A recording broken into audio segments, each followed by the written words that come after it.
네, 벌써 또 검찰 출신이냐는 비판이 나오고 있고요. 무엇보다 권익위원장 임명 5개월 만에 교체입니다. 왜 이런 무리한 인사를 추진한 건지, 김홍일 후보자는 앞으로 방통위를 어떻게 이끌게 될지 권영철 기자와 이야기 나눠보겠습니다. 어서 오세요. 안녕하십니까. 네, 우선 김홍일 후보자 어떤 사람인지부터 좀 짚고 갈게요. 김 후보자는 강력 검사 출신으로 특수수사를 한 이른바 강력 특수통 이렇게 불리기도 합니다. 예. 2007년 서울중앙지검 3차장 때 이른바 BBK 수사를 했는데 이명박 당시 대선 후보를 무혐의로 불기소 처분해서 논란이 있었고요. 네. 조금 전에 곽인숙 기자가 얘기를 했지만 대검 중수부장 시절에 부산저축은행 대출비리 사건을 수사를 했는데 그때 이 주임 검사가 윤석열 당시 대통령이죠? 중수이과장이었습니다.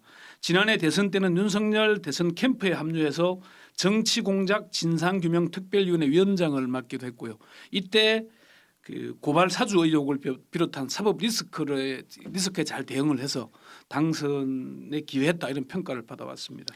저는 이 인사를 보고 물론 기사가 먼저 좀 나왔습니다만 과연 김홍일 후보자 본인이 어떻게 받아들일까, 그리고 앞으로 이동관 위원장 때와 비슷하게 이걸 운영하게 될까, 이 부분이 가장 궁금했거든요.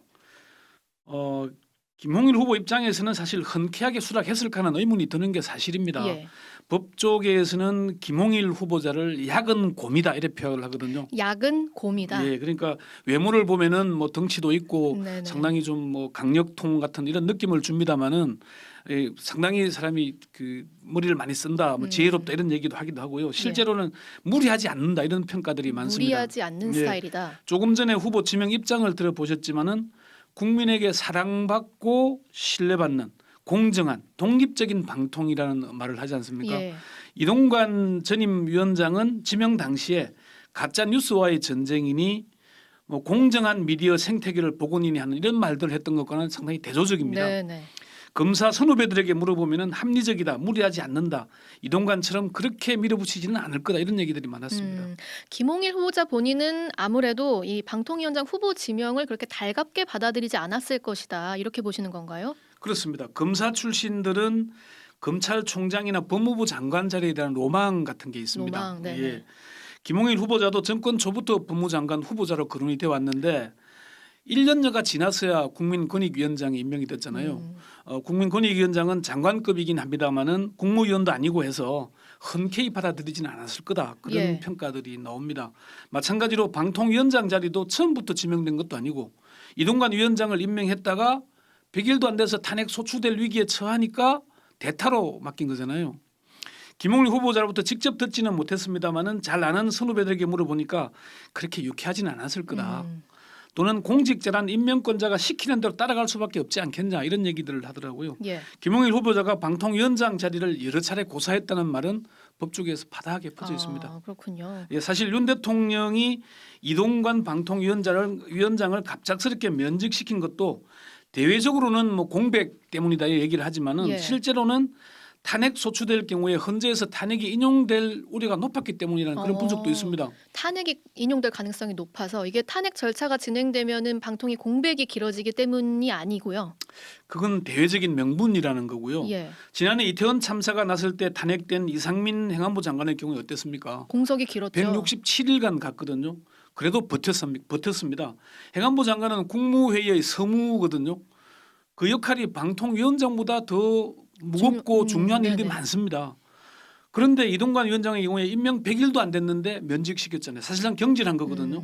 그리고 후임 방통위원장의 판사 출신의 이상인 부위원장이 유력한 후보로 검토됐던 걸로 알려지고 있습니다. 예. 정가에서는 이 부위원장이 청문회가 부담스러워서 고사했다 또는 건강 상태가 안 좋아서 고사했다 이런 말이 나두는데 아니 청문회가 부담스럽다면 부위원장은 어떻게 할 수 있겠습니까? 네.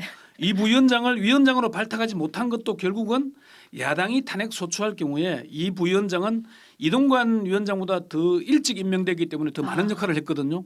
탄핵 인용 가능성이 높아서 그랬을 거라는 그런 분석입니다. 또 탄핵 가능성이 높기 때문에 네. 그렇다면 김홍일 위원장이 지금 후보자의 경우 위원장이 됐을 때 탄핵 소추 위험이 덜한가요?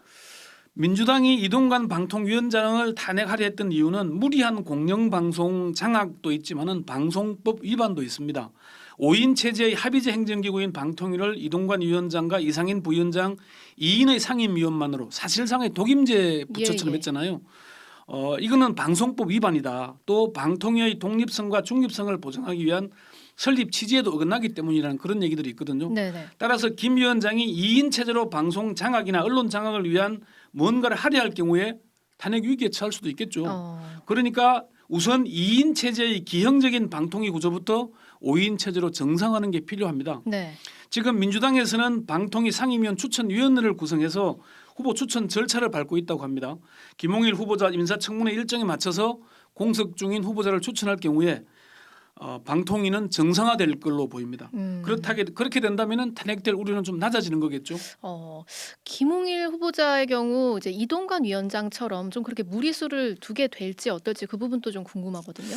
그건 아직 미지수입니다. 방통위는 하루도 비워둘 수 없는 기관이라는 게 윤 대통령의 생각이라는 게 여권 관계자들의 말이거든요. 예. 그 이유가 공영방송을 비롯한 언론 길들이기를 위해서라면은 무리수를 두겠죠. 김홍일 후보자가 권익위원장 시절에 MBC 대주주인 박문진, 권태선 이사장과 김석환 이사의 청탁금지법 위반 의혹에 대해 경찰과 방통위에 네네. 사건을 이첩했잖아요. 김 후보자가 MBC 경영진 교체에 무리하게 나설 가능성이 전혀 없다고 하기에는 좀 어려운 상황이고요. 예. 또 포털에 대해서도 방통위가 네이버에 대해 6개월 가까이 실태 조사 중에 있거든요. 그리고 카카오는 사법 리스크를 안고 있는 상황이어서 방통위가 어떤 식으로든 규제의 칼을 빼들 수 있는 상황입니다. 다만 윤 대통령의 검사 선배인 김홍일 위원장에게 무리하게 방송 장악이니 공영방송 경영진 교체를 추진하도록 밀어붙일 수 있겠는가? 그건 좀 쉽지 않지 않겠냐 그런 전망도 있고요. 향후에 좀 뭐 힘을 빼고 가든 어쩌든지 간에 지금 이 임명 자체가 굉장히 문제 소지가 크다.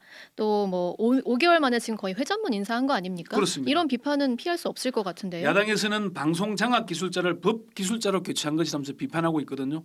권칠성 민주당 수석 대변인 논평 들어보시죠.